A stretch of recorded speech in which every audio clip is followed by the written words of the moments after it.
Right guys, today's class is regarding flow through pipes. Uh, we know pipes are practically full, as in case of sewer lines. That means our drainage lines, pipes are full, completely filled with the wastewater and all.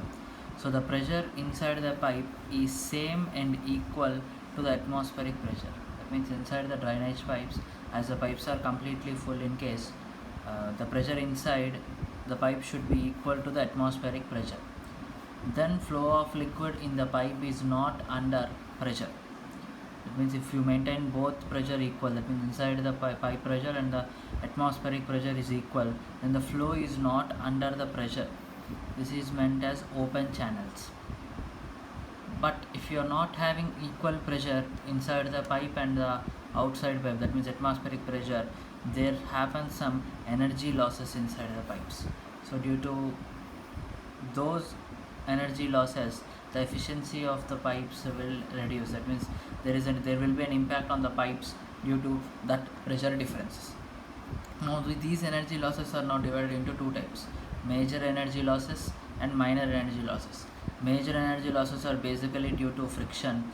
To define this, we have two formula: Darcy-Weisbach formula and Chassis formula.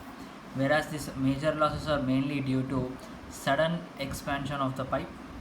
That means if you have a sudden expansion of the pipe, we have sudden contraction, bends in the pipe. Usually pipes will have so many bendings. Pipe fittings, that means for a long time of pipes we need some fittings to be done for those, and any obstruction in the pipe. Sorry. Inside the pipe, if we have any obstructions like any unwanted waste materials, that also causes energy losses. So these comes under minor energy losses and these comes under major energy losses. The name itself defining as that these are the major carrier of energy losses, which is due to friction, and losses from these things are very minor, which in most cases we don't consider. So now loss of energy due to friction, that is the major energy losses. To explain this, as I mentioned, we have two formula. The first one is Darcy-Weisbach formula. Here the formula for that is HF is equal to 4FLV square by 2GD, where HF is our head loss due to friction, F is friction factor, L is length of the pipe, V is velocity with which the water is flowing in the pipe, G is gravity, D is our diameter of the pipe. As I said, F here is the coefficient of friction or the friction factor. That value is equal to 16 by RE, where this is Reynolds number. If Reynolds number is less than 2000, that means if you have some laminar or a viscous flow, that's the same friction factor value will be 0.079 by RE power 1 by 4. If Reynolds number varying from 4000 to 10 power minus 6, that is greater than 4000, which might be turbulent. So this is formula for our Darcy equation. HF is equal to 4FLV square by 2GD. From this you can find the head loss due to friction, which is a major loss. Okay. The second one is Chassis formula. This is Chassis formula, where the usual formula for any pipe, in any pipe, if water is flowing and the head loss due to friction, the formula we have is HF is equal to F dash rho G into P by A into L by V square. This we already been derived in the topic called pipes which flow through, water which flow through pipes. Okay. There we defined that if water flowing through a pipe having some friction, the head loss due to friction equation is this: F dash by rho G, P by A, L into V square, where A by P is equal to, that means area of the flow, to perimeter of the flow or perimeter of the pipe. The wetted perimeter of the pipe is defined as hydraulic mean depth denoted by M. Okay, what? A is area of flow, P is wetted perimeter. That means in a pipe, water might be completely filled or it is half filled or 3/4 filled. So how much amount of water is filled in the pipe? The wetted part perimeter is P. The ratio of A by P is defined as hydraulic mean depth, which is M. So M is equal to A by P. A is area is pi by 4 d square and perimeter is pi d, which is 2 pi r. If you calculate this, we have d by 4. So M here we have is d by 4. right? Now we'll substitute that in our formula. That means HF is equal to F dash by rho g. Here in the formula we have P by A by P is M, so P by A is 1 by M, L into V square. Now calculate, have V square here and bring all this here. That means V square is equal to HF rho g F dash M L, right? So V is equal under root of, we have the same formula. You divide the root for rho g by F dash and under root M into HF by L.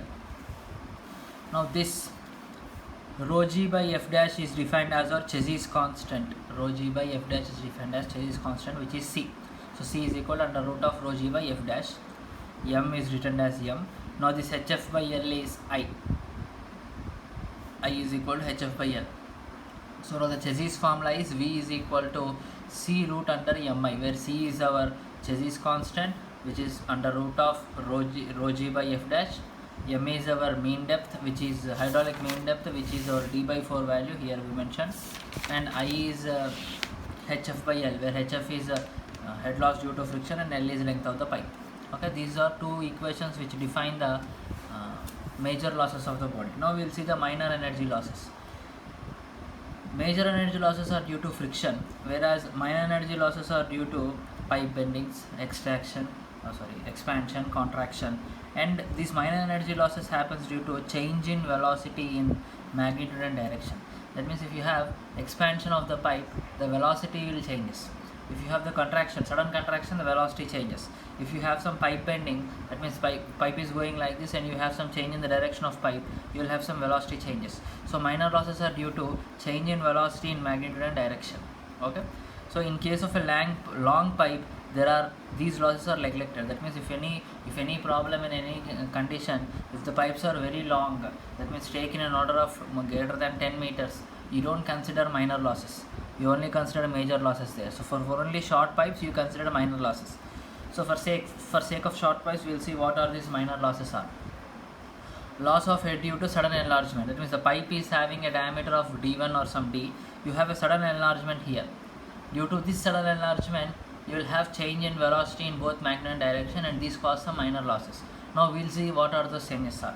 The velocity here, it is V1, that means considering this as first part and enlarging part as second. The velocity here is V1, the velocity here is V2. The pressure area, that means the pressure force here is P into A, because pressure is equal to force by area. Now force will be equal to pressure into area. Now this pressure force is P into A, as it is first part P1A1, this is second part P2A2. If you see here, due to sudden enlargement, here we will have some eddy, that means the water flowing in an opposite direction, which are defined as eddy current or eddy flow of water. Now these eddies will create some losses here, which are defined as minor losses. Okay. Now if you apply some Bernoulli's equation here, you know Bernoulli's equation, right?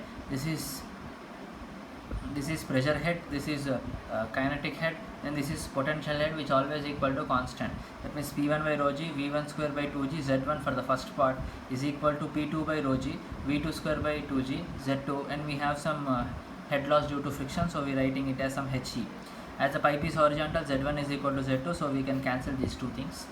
Now our HE, that means the loss is equal to bringing that P2 by Pg to other side, so P1 by rho g minus P2 by rho g plus V1 square by 2g, and again bringing this V2 square by 2g, right? Now force acting on the liquid in the control volume in the direction of flow is given by, that means the forces we are acting here is, that means the net force we are acting here is, I already mentioned that force is equal to pressure into area.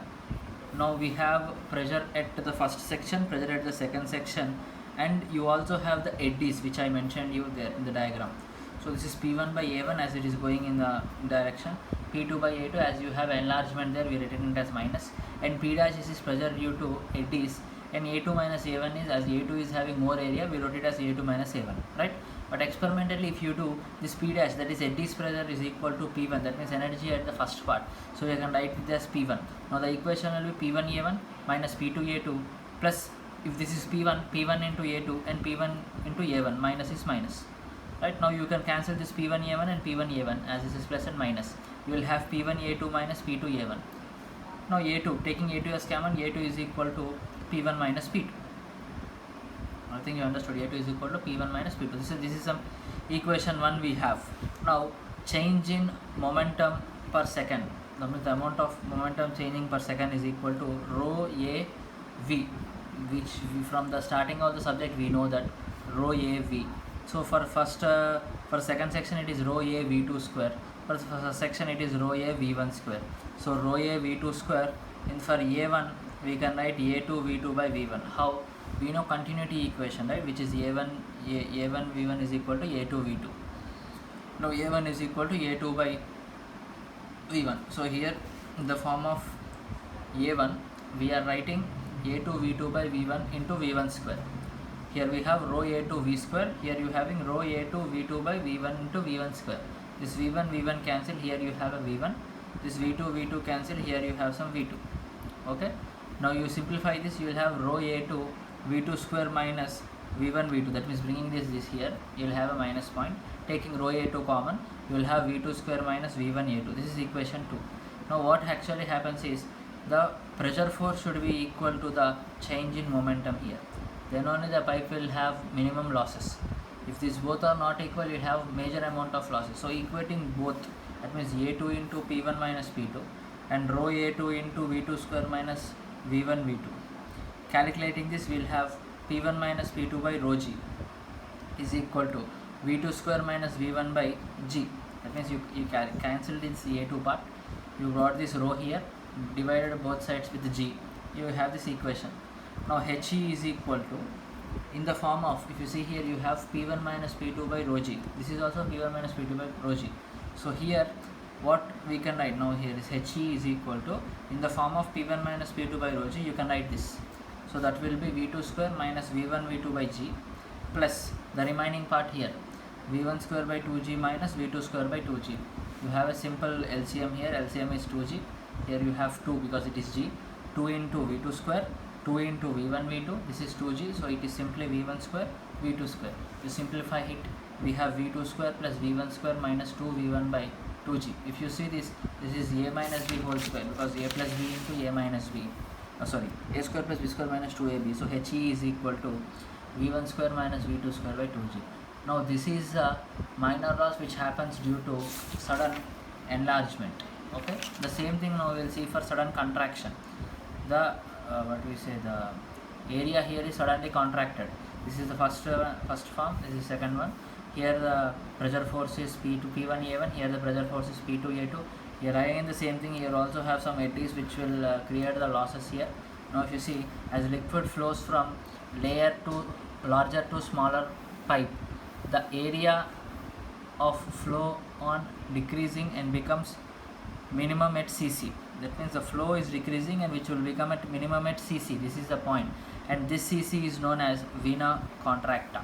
The point or the part at which the area of flow will become minimum, that is a region called which is vena contracta. Now head loss due to contraction is actually due to the pipe enlargement from the vena contracta. That means here it is contracting, okay, but what we are defining here is the minimum or the smallest area of flow is vena contracta. Now the losses will happen due to sudden enlargement here from the vena contracta. That means if you want to find the head loss in the contraction, we should find the enlargement from the vena contracta. How we can find the enlargement from the vena contracta? We already done the process of finding head loss due to friction in the enlargement. That means this is first part, this is second part. But here you should consider the first part as vena contracta and the second part as second one. Okay, that means if you have here Vc minus V2 by 2G square. In the previous part we have V1 minus V2 by 2G square. As we are considering it is the first part, so it is Vc minus V2 by 2G whole square. You can see this here, V1 minus V2 by 2G square is the first part. But here we are considering this vena contracta as our first part. This is Vc minus V2 whole square by 2G. V2 square by 2G taking common. This is Vc by V2 minus 1. We know by continuity equation AC/Vc is equal to A2 V2 by Vc. You know here you can write it as Vc by V2 is equal to A2 by AC. Now this is written as 1 by AC by this. You brought this A2 here, which is defined as 1 by Cc. So now this equation can be written as V square by 2G. This Vc by Vc can be written as 1 by Cc, because Vc by Vc is equal to 1 by Cc we got here, minus 1 whole square. this Cc constant, Cc can be equal to 0.62, and this hole can be assumed as some k, some constant k, which value can be 0.375. Now our Hc, that means head loss due to sudden contraction, is kV2 square by 2g. It is very same as enlarging part, but we are considering the head loss here after the vena contracta part. That means considering it as first part and this as second part. Okay. Now next one, head loss due to entrance of the pipe. At the entrance of the pipe, that means similar to loss of head due to sudden contraction. This is exactly due to the loss due to head contraction. So for sharp edges, high than lower or bell mounted, that means the pipes will have sharp edges or we have rounded or bell mounted. The sharp edges will have high amount of losses when compared to rounded or bell mounted parts, and the head loss due to here is Hf is equal to 0.5 V square by 2g. Okay, this is very similar to the sudden contraction. Now loss of head due to the exit of pipe, H0, which is V square by 2g, the same one, but we don't have the 0.5 value, which is V square by 2g. Now next one is our loss of head due to obstruction in the pipe. That means if this is a pipe, you have two sections 1 and 2 and you having some obstruction here. That means any material or any body passing by through. The velocity here is some V. Now A is the maximum area of obstruction. This is the maximum area of obstruction. Now capital A is area of pipe, the complete area of the pipe. Now V is the velocity of the pipe. Now if you see, you again considering this as a vena contracta is formed before 1-1, because that will be our lowest area of flow. Again, to find this, we again go for the concept for sudden enlargement, because what happened in sudden contraction, we consider from here and you go to sudden expansion part. The same thing is happening here. You considering from this part to this. That means Vc minus V whole square by 2g. Vc is the velocity at the vena contracta, V is the velocity with which the water flowing, and 2g. That means we consider the formula for sudden enlargement, which is V1 minus V2 square by 2g. Here it is Vc by V whole square by 2g. Okay. And we know from continuity equation, that is AC Vc is equal to A1 A into V. You see, AC Vc is the contracta part, that means the obstruction area. AV is about the total area. Okay. Now Cc is the coefficient of contraction. Now Cc will be equal to area of vena contracta by A minus A. That means total area minus area of obstruction. Now the AC will be equal to, you multiply this here, Cc into A minus A. Now here you can write this here, right? AC into Vc is equal to A into V, right? Now in the form of AC, you can write this one, right? Cc into V A minus A. Vc as written A into V. Now Vc is equal to, bring this here, A into V by Cc into A minus A. The equation we have is Vc minus V whole square by 2g. So in the Vc you can write A into V Cc A minus A V whole square by 2g. Now the head loss due to obstruction will be equal to, you can take common this V square by 2g. Okay, because here you have V, here you have V square, 2g is common. Here you are left with A by Cc A minus A 1 whole power square. Now this is head loss due to obstruction. Okay. Now all these minor losses, which is important again. Now head loss due to pipe bend, you having some pipe bends there. The formula for that is Hb, your head loss due to pipe bend, which is K into V square by 2g. Now K is coefficient of bend. That means here you have some angle of bend. That means the pipe bend depends upon angle at which the pipe is bending, the radius of curvature of the bend, and the diameter of the pipe. In these three factors, the head loss on the pipe bend depends on. Now the last one is loss of head in various pipe fittings, which is H is equal to kV square by 2g, the same one, but here K is coefficient of bend, here K is coefficient of pipe fittings. We have different pipe fittings, right? If you have a column thing, you have some union joint, you have different types of fittings there. Depending on that, you have different losses. So this is about how losses happens in our major and minor ways. Major losses happens by Chassis formula and Darcy equation. In minor losses, you have sudden enlargement, sudden contraction at the entrance, at the exit, due to some obstruction, due to pipe bending, and due to pipe fittings, right? Now the next one is, we have two different types of lines here. One is hydraulic gradient line and the other one is total energy line. One is HGL and the other one is TEL. we should define what is this HGL and TELR. You'll see the sum of pressure heads and datum heads line or hydraulic gradient line is simply the sum of pressure head and datum head line. You have pressure head lines and datum head lines. You add both. Pressure head is P by W and datum head is Z value. If you have both these lines, that is defined as hydraulic gradient line, or it is a line which is obtained by joining top of all vertical ordinates, okay, showing the pressure head P by W of the flowing fluid in a pipe from the center of the pipe. Either you add pressure head and the datum head, or you can tell that it is a line which is obtained by joining the top of all the vertical ordinates. I will show you what actually it is. You take a pipe here, you having two sections, this is 1 and this is some 2. We having a pipe here, and we also having some pipe here. You have some liquid happening here. If you join the two lines, this is what he is telling, right? It is a line which is joining the top of the vertical. This is top of a line, this is top of a line. You join the top of the two lines, which is equal to the hydraulic gradient line, or you should add the sum of pressure head and the datum head. As we know, this is our surface, right? And this is our point, that means center point. Now this will be our pressure head P by W, you know that, and this is a pressure head for the second one. Now this is our datum height, our Z value. This is our Z value. If you add these two also, you will have the hydraulic gradient line. I think you understood it. That is HGL. Now the next one is total energy line. The line which gives sum of pressure head and datum head and also the kinetic head. Here you have only pressure head and datum head. Here you also having the kinetic head value, which is V square by 2G. You add all three, you will have total energy line. Okay, here you are adding only pressure head and datum head. Here you are adding pressure head, datum head, and also the kinetic head. That is what hydraulic gradient line and total energy lines are. Now the next one. What is a siphon, right? Siphon is a very long bent pipe which is used to transfer liquid from a reservoir at higher elevation to lower level. That means if you want water from here to here, which is at higher elevation to lower level, we need a pipe bent for taking water from reservoir at higher elevation to lower elevation. That long bent pipe is defined as siphon. What exactly happens here is, if you see the pipe is bended here, and this point here is known as summit.